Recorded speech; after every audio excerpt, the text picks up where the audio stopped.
जय हिंद friends, welcome back to my YouTube channel Bimna tutorial. हम डिस्कस करने वाले हैं आज लैरिंग्स ऑब्स्ट्रक्शंस। तो लैरिंग्स ऑब्स्ट्रक्शंस हम नॉर्मली इंट्रोडक्शंस के देख लेते हैं। तो क्या होता है कि जब हमारे लैरिंग्स में यहाँ पे हमारा लैरिंग्स प्रेजेंट होता है, ठीक है, इसमें कोई ऑब्स्ट्रक्शंस मतलब रुकावट आ जाना, हमारे जो फूड हम स्वेल कर रहे हैं, खा रहे हैं, पी रहे हैं और जो सांस ले रहे हैं, ठीक है, उसमें कुछ रुकावट से आ जाना, ठीक है, लैरिंग्स के साइड। क्योंकि हमारा जो लैरिंग्स के नीचे होता है एपिडिडर्मिस, तो वो सेपरेट करता है। क्या होता है कि वो लैरिंग्स ट्रैकिया को और ईसोफेगस को सेपरेट करता है, ठीक है।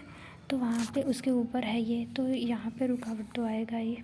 तो उसमें रुकावट आ जाना को कहते हैं हम ऑब्स्ट्रक्शन, इसमें हो जाता है, ठीक है। नेक्स्ट देख लेते हैं।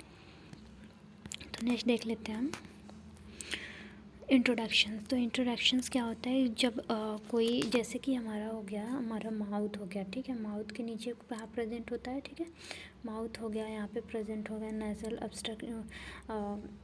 उसके सेप्टम्स वगैरह प्रेजेंट हो गए, नीचे हमारा लैरिंग्स हो गया, फेरिंग्स हो गया, एपिडिडर्मिस वगैरह प्रेजेंट हो गए। जो हमारा लैरिंग्स का जो रो होता है, ठीक है, जो वे होता है, पाथवे होता है, ये हमारा लैरिंग्स होता है, ठीक है। यहाँ पे क्या होता है, इसको वक्कल कार्ड भी बोला जाता है, ठीक है, वक्कल कार्ड भी बोला जाता है। इसमें किसी ऑब्स्ट्रक्शंस की वजह से, यह बोल सकते हैं कोई फॉरिजन पार्टिकल ऑब्स्ट्रक्ट कर रहा है, कि म्यूकस में का अकुमुलेशन हो गया ढेर सारा, वो ऑब्स्ट्रक्ट कर रहा है, मतलब रुकावट कर रहा है, ठीक है। ऑब्स्ट्रक्शंस मतलब रुकावट करना। और जो होता है कि इसका वे जो होता है, पाथवे जो होता है, वो क्या हो जाए ना, नैरोइंग हो जाना, ठीक है, नैरोइंग हो जाएगा। तो जो ट्रांसमिट हो रहा है एयर और जो भी फूड वगैरह हम ले रहे हैं, वो सैलो नहीं होगा, ठीक है, ऑब्स्ट्रक्ट होगा, ठीक है, वहाँ पे रुकावट होगी, तो उसी को बोलेंगे हम लैरिंजियल ऑब्स्ट्रक्शंस, ठीक है। ये किसी भी कारण हो सकती है, ठीक है, जैसे कि किसी इंस्ट्रूमेंट्स वगैरह वहाँ पे जैसे कॉइन वगैरह हो जाते हैं, वहाँ पे अटक जाते हैं, ठीक है। और फॉरिजन पार्टिकल्स हो गया, ट्यूमर्स हो गया, वहाँ पे ट्यूमर्स वगैरह हो गए, उसका फॉर्मेशन हो गया, नोड्यूल्स का फॉर्मेशंस हो गए। और कोई फॉरिजन पार्टिकल्स हो गए, जैसे कंकड़ पत्थर हो गया, ठीक है। इस फॉरिजन पार्टिकल्स में बहुत सारे पार्टिकल्स आएंगे, जो जैसे कि यहाँ पे इन्फ्लेमेशंस वगैरह हो गए हैं, उसके वजह से यहाँ सॉइलिंग वगैरह हो गया है, तो उसके वजह से ऑब्स्ट्रक्शंस आना, उसे कहेंगे लैरिंजियल ऑब्स्ट्रक्शंस, ठीक है। नेक्स्ट देख लेते हैं इटियोलॉजी। इटियोलॉजी क्या है हमारा, जो किसके कारण ऑब्स्ट्रक्शंस मतलब रुकावट हो रही है। जैसे ये हो गया हमारा वक्कल कार्ड हो गया, ठीक है, लैरिंजियल, ठीक है, ये वक्कल कार्ड हो गया, जस्ट लाइक ऐसे ही होता है, ठीक है, वक्कल कार्ड हो गया। इसमें जैसे ट्यूमर का फॉर्मेशन हो जा रहा है, ठीक है, यहाँ पे ट्यूमर फॉर्मेशन हो जा रहा है, इसे ट्रीट नहीं कर रहे हैं, ये बढ़ रहा है, यहाँ पे इसे रुकावट कर दिया, ठीक है। जब हम फूड लेंगे, ठीक है, वाटर लेंगे, ठीक है, एयर लेंगे, ठीक है, तो ब्रीथिंग प्रॉब्लम्स होगी, ये सब क्रिएट होंगी। जब हम खाना सैलो नहीं कर पाएंगे तो प्रॉब्लम्स होगी। आप यहाँ पे निगलने में प्रॉब्लम होगी, क्योंकि यहाँ पे क्या हुआ है, ऑब्स्ट्रक्शंस हुआ है। किस चीज़ का, ट्यूमर का ऑब्स्ट्रक्शन, यहाँ पे ट्यूमर किसी कारण हो जा रहा है आपको, तो उसकी वजह से हो सकता है, पेशेंट्स ऐसे आते हैं, ठीक है।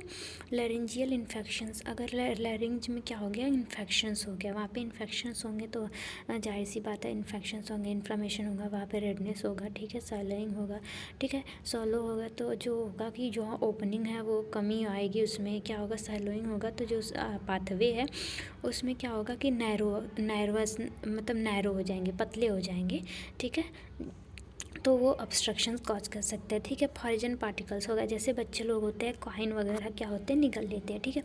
अगर बच्चे लोग को कॉइन निगल लेते हैं, तो उसका मेन प्रोसीजर्स होता है इमिडिएटली वाला, बच्चे को उल्टा अपने हथेली पे लेते हैं, और पीछे उसके जो होता है कि स्पाइनल कॉर्ड, हमारे जो उनका हेड होता है, एक या डेढ़ क्या होता है कि फिंगर नीचे जाके जो स्पाइनल कॉर्ड्स होते हैं, ठीक है, वहाँ पे पुश करना होता है, ठीक है, एकदम जो हमारा रिब्स होता है, ठीक है, लास्ट रिब्स होते हैं, उसके जस्ट पीछे क्या होता है, पुश करना होता है, ताकि उसके झटके की वजह से क्या होता है, जो कॉइन वगैरह निकले होते हैं निकल जाता है, ठीक है। और नेक्स्ट वन लोकल ट्रॉमा वगैरह हो गए, जैसे कि कोई चोट वगैरह लग गया है लोकली, वहाँ पे ऑब्स्ट्रक्शंस आ जा रहा है, उसकी वजह से ऑब्स्ट्रक्शंस हो जाएंगे। फिर नेक्स्ट है कि लैरिंजियल्स एडिमा, अगर इन्फ्लामेशन इन्फेक्शंस वगैरह की वजह से वहाँ पे क्या होगा कि अकुमुलेशन हो गया, म्यूकस का अकुमुलेशंस हो गया, वहाँ पे हार्डनेस आ गई, तो इसकी वजह से हो सकता है एडिमा की वजह से, स्वेलो वगैरह की वजह से हो सकता है वहाँ पे ऑब्स्ट्रक्शंस। ठीक है। लैरेंजियल्स पैरालाइसिस, या बोल सकते हैं कि जो लैरेंजियल्स नर्व्स वगैरह होती हैं वो पैरालाइज हो जा रही हैं, वो वर्क नहीं कर पा रही हैं। ठीक है। जब वो वर्क नहीं कर पा रही हैं तो हम किसी भी चीज़ को निगल नहीं सकते, तो वो भी ऑब्स्ट्रक्ट करेंगी। ठीक है। अब नेक्स्ट देख लेते हैं हम pathophysiology. Pathophysiology is a two type, it's a chronic and acute. तो फर्स्ट वन देख लेते हैं एक्यूट। अगर कोई भी फॉर्जन इतने में ईटियोलॉजी में से कुछ भी प्रॉब्लम्स क्रिएट कर रहा है ड्यू टू ईटियोलॉजी, ठीक है, उसके बाद क्या होगा कि जो हमारा लैरिंग्स है, ठीक है, लैरिंग्स का जो एरिया है, पाथवे है, वो क्या होगा, नैरो होगा। ठीक है, ये नैरो होगा। तो जब नैरो होगा तो हमें बोल सकते हैं कि जब हमारा एयर पासेस्ड नहीं होंगे, एयर पास नहीं होंगे, फूड पास्ड नहीं होंगे, ठीक है, उसके बाद क्या होगा कि डिस्पीनिया होगा। ठीक है, सांस लेने में प्रॉब्लम्स होंगी। फिर इनसफिशिएंट, जब सांस लेने में प्रॉब्लम होगी। ठीक है, डिस्पीनिया मतलब हम खींच के सांस लेंगे, सांस लेने में जब प्रॉब्लम्स होंगी तो क्या होगा कि जो हमारा O2 होगा हमारे बॉडी में इनसफिशिएंट अमाउंट में जाएगा। ठीक है, इनसफिशिएंट में जाएगा तो हाइपोक्सिया कॉज करेगा, O2 कमी हो जाएगी तो सर्कुलेशन में प्रॉब्लम्स वगैरह क्रिएट होंगे। ठीक है, तो इमरजेंसीज कंडीशंस आ सकती हैं। और नेक्स्ट वाला हम देखते हैं, दूसरा एक होता है, एक और देख लीजिए पैथोफिजियोलॉजी। तो first one due to etiology, किसी भी ईटियोलॉजी की वजह से क्लोजिंग द, जैसे कि यहाँ पे लैरिंग्स हो गया, ये क्लोज कर रहा है, कोई लंप बन गया है, गांठ टाइप का बन रहा है, ये क्लोज कर लिया। ठीक है, नैरो कर लिया। ठीक है, उसके बाद क्या होगा कि सपोकेशंस होंगे। ठीक है, सपोकेशंस होंगे। फिर उसके बाद लाइफ जो होते सपोकेशंस की वजह से खींच के सांस लेगा, उसको प्रॉब्लम्स होंगी, और जो उसका हार्ट बीट होगा इरेगुलर्स हो जाएंगे, पल्स जो ऑटो सिचुएशंस होंगे, पल्स होंगे इरेगुलर्स हो जाएंगे। फिर उसके बाद जो होता है कि ये लाइफ थ्रेटनिंग कंडीशन स्टार्ट हो जाएगा।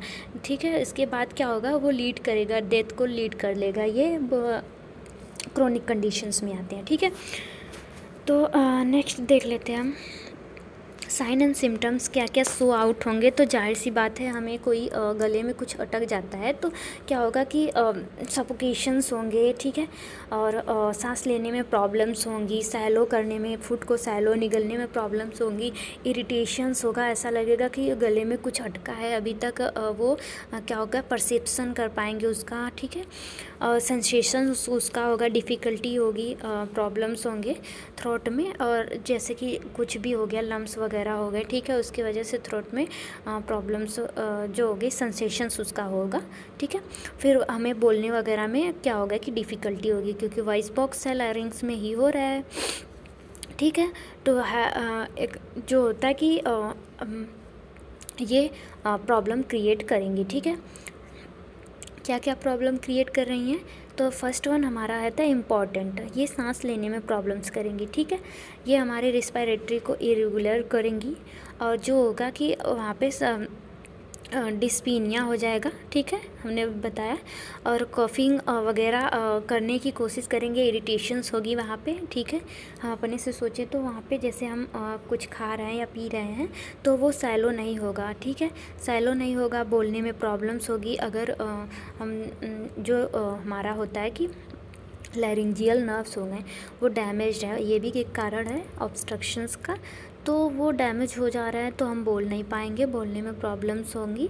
हाईली इंटेंसिटी एक्सरसाइज, जब क्या होगा कि हम क्या होगा कि जो होता है कि हमें इरिटेशंस होगा तो हम अपना एक्सरसाइज जो होता है इधर का नेक का, तो वो जो हाईली एक्सरसाइज करेंगे, हाई मूवमेंट करेंगे कि कैसे भी निकल जाए। ठीक है, ये सब साइन सिम्टम्स देखने को मिलेंगे। ठीक है, डायग्नोस्टिक में हम क्या क्या करेंगे, अगर कोई पेशेंट्स आया है हमारे पास तो फर्स्ट वन क्या करेंगे कि हम उसका हिस्ट्री कलेक्शंस करेंगे। अगर हिस्ट्री कलेक्शंस में क्या खाया है, क्या हुआ है, ये देखेंगे, कॉइन लिया है कि नर्व उसके डैमेज है, ये सब आई थिंक ये सब देखेंगे, विजुलाइज करेंगे। अगर कोई बड़ा ऑब्स्ट्रक्शंस है, ठीक है, बड़ा ऑब्स्ट्रक्शंस है, फॉर्जन्स पार्ट है, तो उसको इंस्ट्रूमेंट के थ्रू हम निकाल लेंगे, ठीक है। फिज़िकल एग्जामिनेशंस करेंगे, हेड टू 12 करेंगे फिज़िकल एग्जामिनेशंस, देखेंगे कि और कोई प्रॉब्लम्स तो नहीं है, ठीक है। एक्सरे करेंगे कि अगर कोई नीचे तक चला गया लैरिंग्स में, या छोटा पार्ट्स है, छोटा या बड़ा फॉर्जन पार्ट है, तो वो कहाँ पे प्रेजेंट है। एक्सरसाइज एक्सरे करेंगे, CT स्कैन करेंगे, ठीक है। अब नेक्स्ट वन नर्सिंग मैनेजमेंट क्या क्या होता है। तो नर्सिंग मैनेजमेंट क्या होता है कि फर्स्ट वन होता है कि treat the underlining causing by the removing their irritant foreign obstructions for larynx. अगर कोई पेशेंट्स ऐसा आता है तो पहले उसके कॉज को देखेंगे कि कहाँ पे है ऑब्स्ट्रक्शन, ठीक है। फिर उसको रिमूव करने की कोशिश करेंगे, फॉर्जन पार्टिकल्स को रिमूव करेंगे, ठीक है। उससे भी बात नहीं बनती है तो उसके बाद क्या करते हैं कि हम लैरिंजियोटॉमी करते हैं, ठीक है। यहाँ अगर नेक के लैरिंग्स के पास ऊपर से क्या होगा कि यहाँ पे कट लगा के वहाँ से ऑब्स्ट्रक्शंस को निकाल लेते हैं, ठीक है। नेक्स्ट होता है इन केसेस ऑफ द डिस्पीनिया, जब प्रॉब्लम होगी सांस लेने में तो प्रोवाइड द करेंगे क्या फावलर पोजीशंस 45 to 15 सेंटीमीटर पे क्या होता है कि ये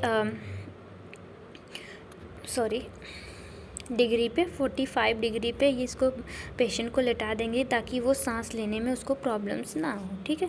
ऑक्सीजन थेरेपी देंगे, उसका ऑटो सैचुरेशन चेक करेंगे, पल्स रेट चेक करेंगे। ऑटो सैचुरेशंस कितना होता है, ऑटो सैचुरेशन 95 to 100 होते हैं, और पल्स ऑक्सीमीटर्स जो होते हैं कि ये 16 to होता है 16 mmHg, 16 to 100 लगभग होता है mmHg। हर बुक में अलग अलग दिए रहते हैं। Emergency conditions signs to the present larynx immediately interventions. अगर इमरजेंसी कंडीशंस हैं तो वो इमीडिएटली हम इंटरवेंशंस करेंगे उसका। ये नहीं कि 4 घंटा लगा दिए हम हिस्ट्री कलेक्शन फिजिकल एग्जामिनेशन करने में, इमीडिएटली ट्रीटमेंट करेंगे और प्रिपेयर्ड करेंगे पेशेंट को सर्जरी के लिए, ठीक है। और जो होता है कि उसे इंटरवेंशंस इमीडिएटली नीडेड होती है, या बोल सकते हैं कि वो जब ज़्यादा इमरजेंसी कंडीशंस होता है तो वो जाहिर सी बात है कि जो होता है कि ऑटो सैचुरेशंस उसका अनबैलेंस हो जाता है, वो सांस लेने में डिफ़िकल्टीज़ होती हैं और इसकी जान भी जा सकती है, ठीक है। तो ये प्रॉब्लम्स कॉज कर सकती हैं। और मेन जो होता है कि इमीडिएटली नॉर्मल जो ट्रीटमेंट किया जाता है ये होता है कि पीछे जो होता है कि जो हमारा स्पाइनल कॉर्ड होता है उस पर पुश करना होता है ताकि जो भी गले में फंसा है वो बाहर निकल जाए, ठीक है। ऐसे बच्चों में भी किया जाता है, ठीक है। थैंक यू क्लास, देखेंगे नेक्स्ट वीडियो में अगला disease condition. Thank you very much.